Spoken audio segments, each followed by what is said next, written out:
and also a couple other people, because I didn't know who really. I assume there's a whole sort of therapeutic industry around grief or grief counseling, but that's not really like your background.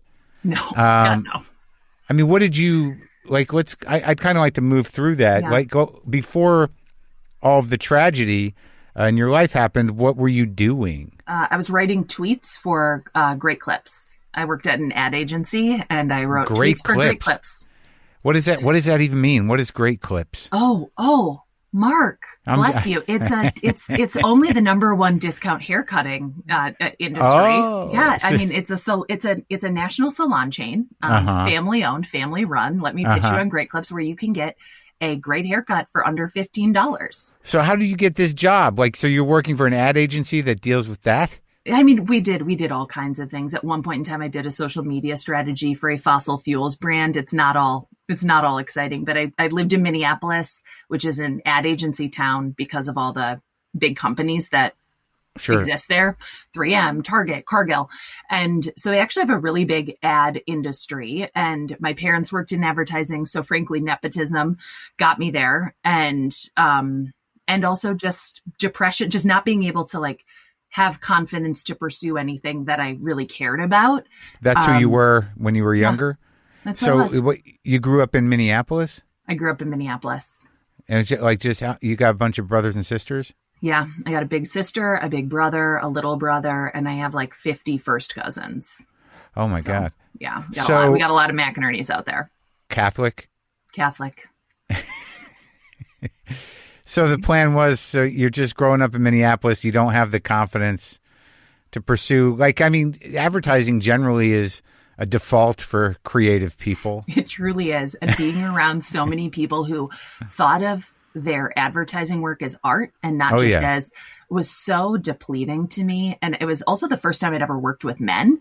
And that was really bruising to me. Before I had worked at all PR agencies, which was its own problem, but they were at least fully staffed by women. And so the problems were just different. They were just different. And there wasn't so much, like a man truly like just taking me to task because I, who was not a professional copywriter, wrote a headline. What did I think I was doing? Right. So do you think just anyone can write a poster promoting a $7.99 haircut? No, God, no. There's an art to it, a science. And I'm the daughter of a infomercial writer. So really? Yeah.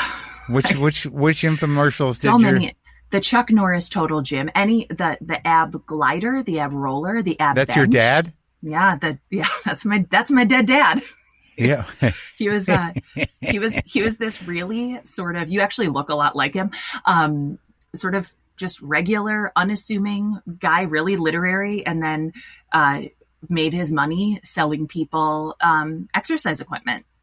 So, at least he has some sort of legacy. I mean, at least he's there.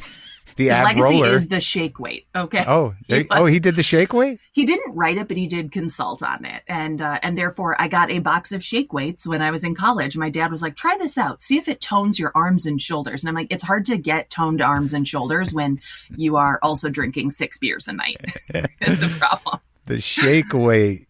So you had people would come to your dorm room and be like, yeah, my dad, you got to do 6-second abs, guys. Yeah, okay. We got to.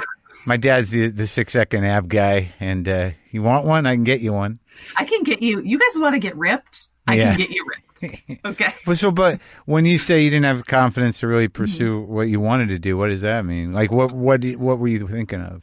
I wanted to be a writer. I didn't really know what that meant other than I liked writing. I liked ideas. And I also was, like so many, specifically women who go through the Catholic school system, more just conditioned to like following directions and then doing really well at those directions and getting good grades, which is different from having a point of view, and believing in like who you are in the world. And also like, I'm a white girl who grew up in Minneapolis. So was it extremely hard?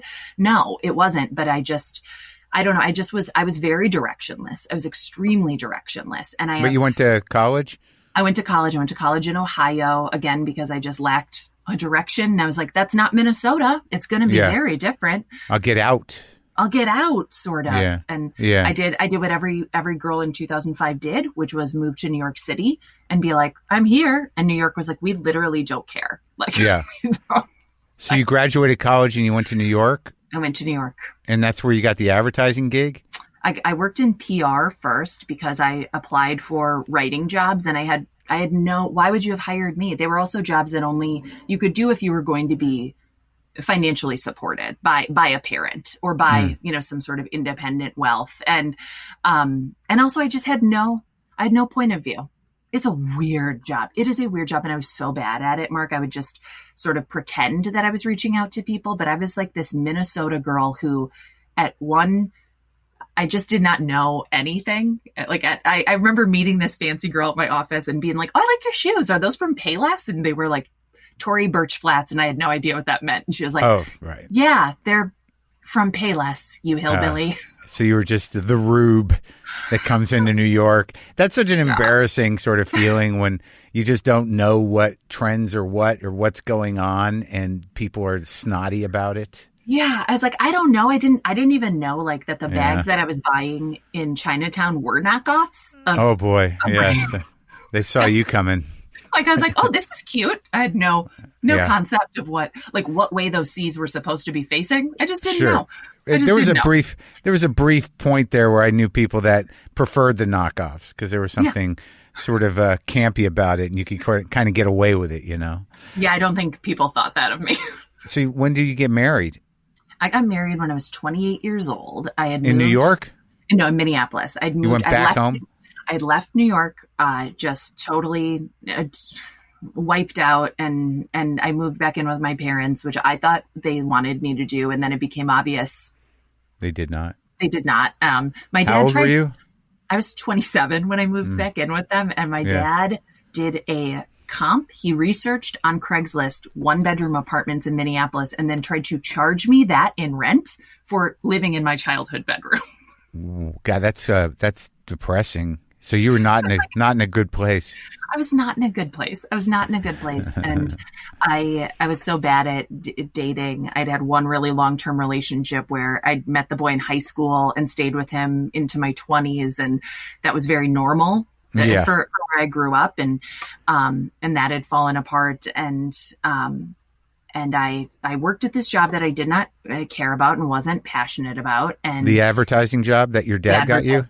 Yeah, and my mom actually got it for me. If you want to really know real nepotism, my mom hooked me up. My dad was like, "You're on your own." Yeah, but I'm selling 6-second abs. What your mom helped you out? I don't have time for this. I used to edit his scripts for him as a kid, as a middle schooler. I would edit the scripts and I would get paid $10 a script, which was your first amazing. Advertising job. Yeah. My first job. So I worked in advertising. I was really, I don't know, just an empty person, I guess, just like a blank slate of a person who had absorbed everybody else's interests and personalities. And you didn't really have any of your own interests anymore. You felt like you were sort of boring and just kind of going along. Blank. I don't know. Like, is it blank or you just walled off? Maybe walled off because I don't know. I truly thought that doing certain things was for a certain kind of person, and I wasn't that kind of person. So I didn't work in advertising is also very separated into account side, which is like customer service, which is almost in every agency, very female led. You can lead an account, you can interface with the client, and then creative, which is almost all men. Right. And so part of the job of an account person is to cater to these creative men. You have to set the schedule. You have to follow up with them. You have to make sure they do their work and don't make them mad. And that was just really, I was also a creative person, and I thought I had ideas, and it was just really not welcome in that environment. So you got beaten down?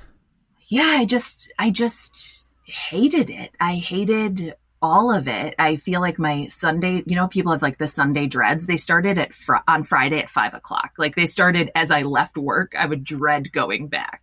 Yeah. And the only future I could see was okay, well, I guess, I'm 27. I've invested 5 whole years of my life. I'm 27. I have to keep doing this forever till I die. So I guess I my goal is to just make it to a director level and then maybe to a VP level and then just do this thing that I hate forever. And That's brutal. yeah. And I met my husband, Aaron, when I was 27, and he was the exact opposite of me. And he worked at a different agency across town.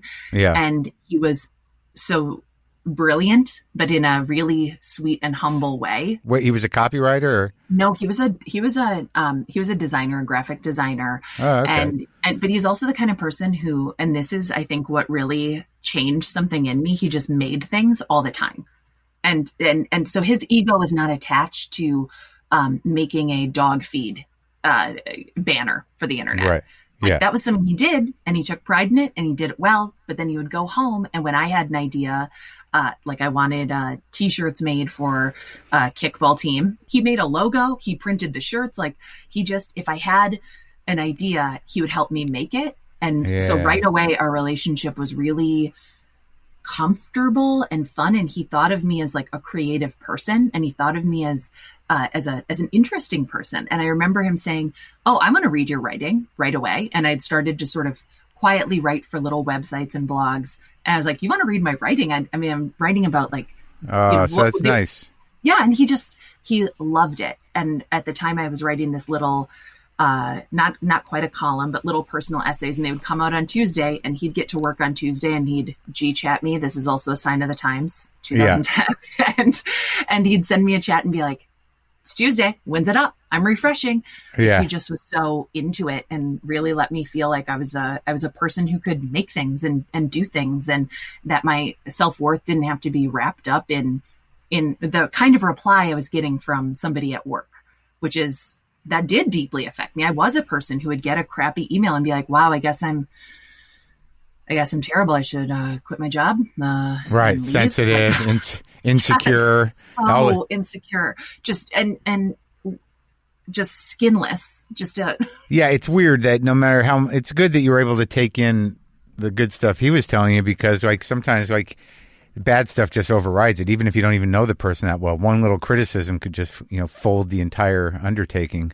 Yeah. Yes. So Aaron and I worked different jobs, but we worked the same sort of industry. And he was really well known in Minneapolis in the ad community. My mom had worked with him previously. And when I told her I was going on a date with him, she said, "Oh, he's such a dumbass." Because she had been an account person, and she was like, "Oh my God, he's just such a dope, Nora." Yeah. Because he was really, he would do anything to make somebody laugh. He would stand in the back of a company photo, and right before the photo was taken, he'd like take off his shirt, and he was like tall and skinny, Yeah, right. So he'd just be this like random shirtless man in the very background, or yeah, he was like a funny guy, an authentic person, creative guy, confident. Yeah, and just made you feel, but like, oh, I got to show you what he looks like, because it's not like he was like, I found him handsome, but he wasn't like, he was just sort of a dorky guy. And he wasn't like, hey, somebody's got to love the dorks. Yes. And his confidence was like never at somebody else's expense. And he made you feel right away like, oh, the party's here because you're here. And I'm so glad you're here. And now and you automatically belong. And he did that even for people who were unkind to him and people that he didn't like personally. He always made room. And that amazed me, because I was not used to. I didn't behave like that. And I didn't operate in worlds like that. So you guys like fell in love pretty quick, or what? It was like, yeah, it was so fast. And I found out on our second date that he had just ended his only other long-term relationship, and they've been together for 10 years. And she's so beautiful, Marc. And I was so insecure. She looks like Mandy Moore, only she's 6'2". She's so pretty. Yeah. She's so pretty. And she played college volleyball. I didn't make it to college level. I was just like immediately like, oh my God, it's not going to work. It's not going to work. Yeah. And it did. And it was, I don't know, after trying like, do you know that book, like, Are You My Mother? It's like a little kid's book. It might be a Uh-huh. Dr. Seuss book. And it's like this little bird wandering through the world being like, are you my mother? Yeah. And that was me, but I was just tapping on,